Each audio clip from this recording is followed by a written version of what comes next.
জাকাতের নিসাব রূপা হিসাবে জি জি 52.5 ভরি রূপা, তার দাম এখন মোটামুটি 2,30,000 টাকা মতো আসছে।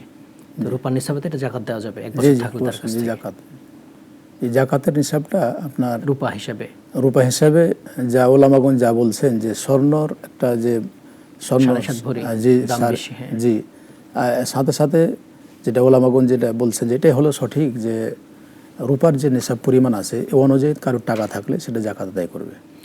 তাহলে জাকাতটা বেশি হবে, গরিবরা উপকৃত হবে। জি জি আর সোনা নিসাব এখন অনেক 15-20 লাখ জি টাকা জি লেগে সাথে সাথে একটা হাদিস কিন্তু আসছে যে কাউরের কাছে যদি 200 দিরহাম থাকে, 200 দিরহামের কথা কিন্তু আসছে হাদিসে।